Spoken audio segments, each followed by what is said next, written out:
If you were happy that Donald Trump won the election because you thought he was going to lower your taxes, well, hold on a minute. One of his longest running advisors now says not just don't cut taxes, but quote unquote, soak the rich. I'm going to tell you what he said. Steve Bannon, longtime advisor to Donald Trump, quote unquote, we have to increase taxes on the wealthy. That's the new Republican Party. This is not me coming to you as a Kamala-loving Democrat. This is me coming to you as the Nomad Capitalist. Taxes are too high. There are places where you can move, but the taxes are zero or single digits. That's the kind of place that you should be if you're an entrepreneur. So I'm coming at this as a libertarian, watching as a former American how people are cheering that Donald Trump was reelected, and yet the coalition that got Donald Trump reelected is not the same coalition of folks that wants to lower taxes. Now, you might say Donald Trump wants to lower the corporate tax rate. We'll come back to that in a moment. I will respond saying how Donald Trump has actually raised people's taxes. But first, let's dig into this Semaphore article. This came out about a week and change ago where they talked to Steve Bannon. He's one of the co-founders of Breitbart. He was in the White House in the first Trump administration. He is a populist, and he is a pretty intelligent guy. We've quoted him many times over the years. He's the one who said that we hollowed out the middle class in the United States to build a middle class in Asia. As someone who spends a lot of time in Asia, invests in Asia, hires in Asia, I'm happy that people in Asia get to have a middle class. And I think it is a sign of the decline of the United States, which we'll reference. He talks about that we've even gotten to this point at all. But let's talk about what Steve Bannon says. I mean, it's the headline. We have to increase taxes on the wealthy. He has said, quote unquote, we want to soak the rich. And he talks about populism. On the economic side, it is things like taking on tech. So if you're invested in tech companies, that could be an issue. But more importantly, no tax on tips, no tax on Social Security, no tax on overtime, driving the benefits to working people to the middle class. Nothing against driving benefits to the middle class. And I suppose as a libertarian, anywhere where you can chip away at taxes, anywhere you can chip away at government revenue is a good thing. Although, the older I get, I kind of realize maybe we got to do those things for the right reason. And yet the average person in the United States is never going to get on board with lowering taxes for the right reason. The culture in the United States, unlike almost any other country I've seen in the world, is lower my taxes, raise his, give me more free stuff with it. And I don't understand what stuff costs. Even people on the left wing have been complaining about their own. Yeah, I'd pay an extra $100 a month for Medicare for all. Yeah, it's going to cost you a hell of a lot more than that for Medicare for all. And yet that's the culture of the United States electorate. Again, more than I see in high tax countries, even in Europe. They actually say, hey, I pay a lot, but I get a lot. In the US, it's he should pay a lot. I shouldn't pay almost anything at all. Almost half the population of the US does not pay federal income tax. And yet they want tax cuts. They want more stuff. They want, college. They want all the stuff that they want. It is a cultural problem. I've told you that for years. Steve Bannon talks about over the last 30 or 40 years. If you take a look at the total returns from productive activity, this is him talking to Semaphore. Most returns have gone to capital, that have gone to work, whether it's trade policies that are populist in nature, like bringing high-skilled manufacturing jobs back, whether it's immigration and shutting in the border, whether you're trying to stop the competition from unskilled workers, et cetera, et cetera. Basically, he's talking about policies that impact what he says is the average citizen. Hey, that's a good way to run a government, taking care of your citizens. What I've talked about for years is when I want to go out and get a passport somewhere that I'm a citizen of, I can often do that in one day. While during the pandemic, Americans I was working with had to wait as much as a year. That's a government that doesn't reflect its citizens. I don't think Steve Bannon or Donald Trump or anyone is single-handedly going to change the machine. Donald Trump had 4 years. The swamp is still there. Bringing in Elon and Vivek, I don't know that that's going to make the change. I mean, everybody starts off strong. Everybody's excited. They're all going to make big changes. And ultimately, most people don't change Washington. I've told you for years, it does not turn on a dime. Better to go to countries that do turn on a dime and that do have the very low tax rates that you want. Because guys who are in Donald Trump's ear sound like old school Democrats. I haven't been to the United States in many, many years. I don't know where the lines are anymore. And quite frankly, I'm happier that I don't. I live overseas. I have a very, very low tax rate. I run my business in peace. I live what I believe is a much more free life with what I call soft freedom. I just feel better than living in the United States. But on this point of taxes, who needs enemies when you have friends like this? where you voted for a guy where the Trump brand is, we're going to lower your taxes. And then some of the people closest to Trump said, no, we need to soak the rich. You could have voted for Barack Obama and gotten that. That's Barack Obama said, if you make under $250,000, we won't bother you. Joe Biden said, if you make under $400,000, we won't bother you. Steve Bannon said the exact same thing, basically. He hasn't put a number to it, but he said, we're going to bother you. The clients that we work with at Nomad Capitalist make $500,000, $1 million, $5 million, $10 million a year. And you know what? Steve Bannon talks in this article about, they're the moneyed elite. I don't know anyone who makes $5 million a year as part of the moneyed elite. I just don't. They don't have connections with congressmen. They're not buying off elections. They're not influencing policy. They're just people who run businesses that worked hard. And here's Steve Bannon, the Republican advisor, saying, no, your returns on capital have done too well. How come the workers haven't done well enough? I'm not anti-worker, but here's what I know is running a business over the last 20 years. Right after I'm making this video, right here in Tbilisi, Georgia, we're having a meeting discussing how, some people aren't doing what they're supposed to be doing in certain parts of the company. And so what I know is when you take the slings and arrows of running a business for your entire life, and the clients we work with, sure, some of them got really successful really early on. We've got more clients than ever in their 40s, 50s, 60s. We've got clients up into their 80s. They've worked their entire lives to accumulate some number of millions of dollars. And now the same party that they would have voted for much of their life because it protected their economic interest, the Republican Party, says, hey, you shouldn't get a return. Why are we getting a return on your capital? Steve Bannon goes on to talk about that. He points out that the execution of the UnitedHealthcare CEO is as anti-American as you can get. And he and I agree that's pretty scary stuff. But he points out what I've been pointing out for years. When people get angry enough, this is the kind of stuff that happens. It's going to be the new French Revolution. And I guess he thinks he's going to prevent that. I don't think you can change that. Perhaps Steve Bannon is just, placating everybody because he doesn't want. Steve Bannon ain't poor. Perhaps he's happy to chip in more to avoid the next French Revolution. To me, I don't know why you'd stick around and try and change a system where the people have gone so rogue that it is now considered cool to execute CEOs. Sounds like a cultural issue. Not sure that, giving people some extra tax breaks or not taxing their tips is going to change their opinion on that. But I've been telling you that for years. As the U.S. declines, the people are going to get more and more nasty. It is going to be an unpleasant place to be. So what Steve Bannon talks about is you have to break the mindset that stock buybacks are fine, crony capitalism is fine, tax breaks for corporations are fine. He hits on Elon Musk, who he's been calling a toddler recently. And so I think when he misses the point, which is, I thought, a pretty traditional Republican economic talking point, is, if I'm a shareholder, let's say Berkshire Hathaway, and Warren Buffett buys some of the stock back, I benefit from that. I eventually sell it at a higher price because there's fewer shares in circulation. I pay capital gains tax. So now the Republican Party is saying, no. Steve Bannon's talked about how capital should be taxed at the same rate as income or closer to it. So he's against the principle of investing in American companies. He says he wants your income tax rate to have a 4 in front of it, so 40-something% if you're in that upper echelon, except when you factor in all the different levies and what have you, it already does have a 4 in front of it before you factor in the state tax if you don't live in a tax-free state. And so what was interesting was to watch people react to this article from Steve Bannon.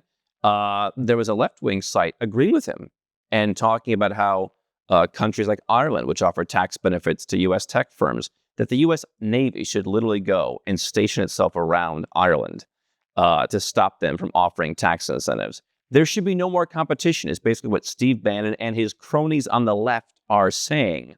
Don't make anyone compete. Just, hey, whoever can pilfer the most from their citizens is the winner. Give that money to the average citizen so you can say it's government for the citizens and just screw over the productive class. Sounds exactly like what people were against Obama for. And so here's my point. If you are someone like me who's a successful entrepreneur, and you want to keep more of your money, and you're tired of watching the government waste it, and you don't think that Elon Musk and Vivek are going to cut $2 trillion out of government spending, pretty much impossible. Waste, fraud, and abuse, everyone said that for decades. They've all tried. Maybe these guys will try harder. It's not going to work. So you're going to cut, if you do cut taxes, you have bigger and bigger deficits because you're not going to fix Washington. It's not possible. And if you don't cut taxes, well, you're going to continue to live there as a successful entrepreneur, and you're going to be paying what some of Trump's people, they want to have a 4 in front of it. So when you add in some of the state taxes, when you add in Social Security, when you add in Medicare, even under some Republicans, they want you to pay 50% in tax. And so why is that? That's because even the populist Republican movement now has come around to say that everyone who's wealthy, it must be because they just sat on capital and did nothing. It is this idea that because a handful of billionaire heirs have done that, that somehow everyone who's gone out and built a business and made a couple $1,000,000 a year and saved it and reinvested it despite the high tax rates, somehow they are just some leech off of society. It is the left wing, and I'm not coming from the left wing or the right wing. I'm coming as a pretty libertarian guy, but it's the left wing that has argued further and further and further to the left. It's not, it used to be, let's create jobs. Now it's if you create jobs, you're a parasite. Steve Bannon is echoing many of those same points. Now, there's some things I agree with him on. Do I believe he's going to get in Trump's ear? I don't know. Trump's hallmark is being unpredictable. I would guess tax rates aren't going to go down under Trump. I would doubt that he's going to listen to this and raise them. Sure, if you earn tips, maybe they'll follow through with that. Let's see. If you have overtime, maybe they'll follow through with cutting off tax on that. Let's see. But again, I'm talking to successful entrepreneurs and investors. You don't earn tips. You don't get overtime. If you don't successfully hunt, you don't eat. You make money when you make a good investment. You make money when your business grows. You're not relying on a salary. So apparently you're not in the Steve Bannon's President Trump has many mansions in his house. Your house isn't one of them. I would imagine that perhaps Trump, with the Republican House and Senate, can follow through in his corporate tax reduction. He wanted to get it down to 15% back in 2016. They got it to 21%. Will they push it the extra 6% now? Perhaps. Now, there's some analysts on Wall Street who say that the S&P 500 is not going to do better than 3% in the next decade. So that's one of Trump's benchmarks, is does the stock market do well? Those analysts could be right. They could be wrong. They're predicting the next 10 years is going to be much harder to make money in the stock market than the last 10 years were. So you're going to lower the corporation's tax rates.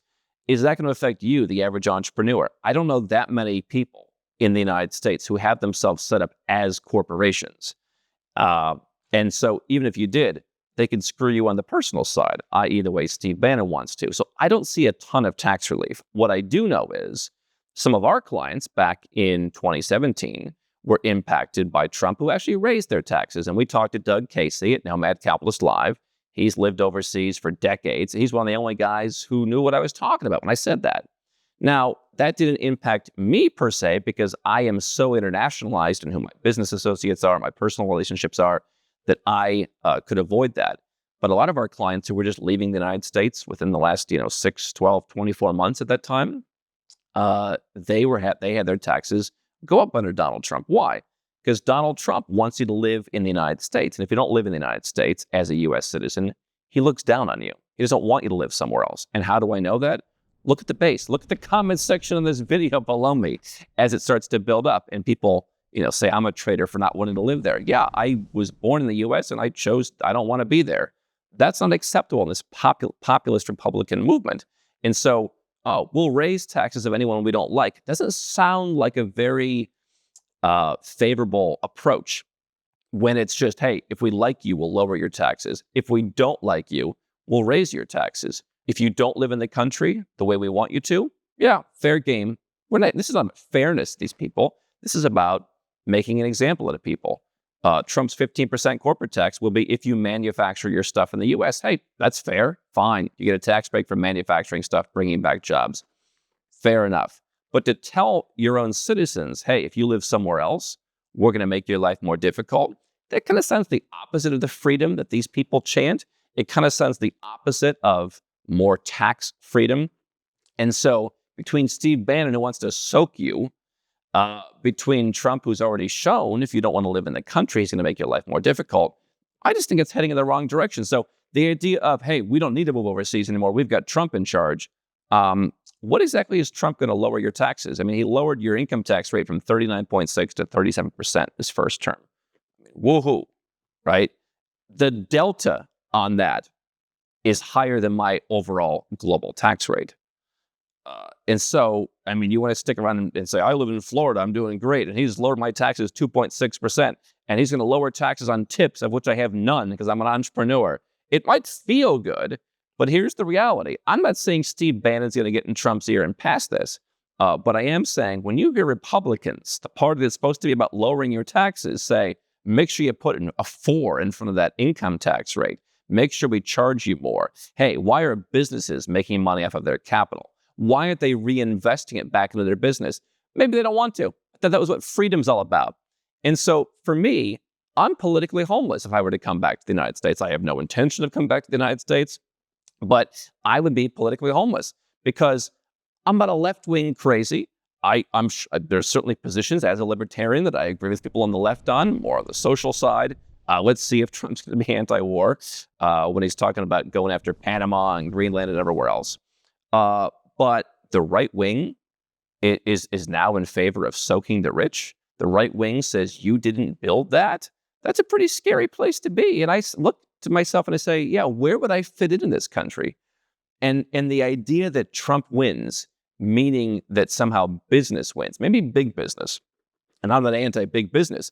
But if I'm talking to you and if I'm talking to me, the average entrepreneur making a few bucks every year, is he actually going to solve any real problems of yours other than making you feel good? I don't think so. I don't think he really did the first time. Yeah, sure, you felt good. Whatever problem you think he's going to solve, if it's the social stuff, I mean, we have Live Like a King Oman coming out end of January. You want to talk about a conservative place to live where everyone's just at peace and nobody's at each other's throats and everyone just gets along? Well, that's a place for families. My goodness, I hope you'll watch it on January 31st. If it's the social stuff you think that you've won with Trump, well, there's plenty of other places you can go where, I mean, Trump winning didn't get rid of the other half of the country that doesn't agree with you. You just feel better about it. And when it comes to your taxes, whether Steve Bannon gets his way or not, your taxes ain't going to zero. And yet, as an American, you can get your taxes from about 0% at the best case scenario to 10% or so at the worst case scenario if you run an active business. That's what we help people do at nomadcapitalist.com/apply. It is more complicated for Americans, no doubt. Fortunately, we take all these slings and arrows and we figure it out and we just say, hey, here's exactly what you need to do as part of your plan. Here's where you should move. We've helped clients move to dozens of different tax-friendly countries. Whether you want to move to Oman with a family, whether you want to move to the UAE as a single person, whether you want to move to Latin America, Southeast Asia, Eastern Europe, or any number of other places. We help people from all sides of the political spectrum. But the idea that you're going to wait for a politician in any country, let alone the United States, where ridiculous amounts of debt, a culture that's just run amok, I mean, those two things alone are not going to let anyone cut taxes on you, the successful entrepreneur, in any substantial way. You can cut your own taxes. You can choose your own tax rate, not by voting for a politician, but by voting with your feet and going to a place that charges lower taxes. Yes, Americans have to file a tax return no matter where they go. Trump says he's going to fix that. Listen, if he does, great. We'll have more Americans who have an easier time moving overseas. We'll be happy to help you. And if he doesn't, we'll be happy to help you figure out the complexities of being an American moving overseas. But you don't have to stick around and pay 37% and guess if they're going to lower it to 33 or raise it to 40. You can choose where you want to go. And it's not just Dubai. And it's not just, hellholes. I mean, there's countries ranging from Ireland and Malta and Cyprus and Greece and Switzerland in Europe to countries in Latin America, to English-speaking countries in Southeast Asia. There's a lot of places that you can move. There's somewhere that identifies with your values. My point for many years has been enjoy the soft freedom of living somewhere that is actually more free, where freedom just isn't a buzzword that politicians throw around, where it actually is part of life, and where your taxes are much lower. Whether Trump listens to these guys to soak the rich or not, you're already getting soaked. He doesn't have to do anything. You just have to stay put. That's why you shouldn't.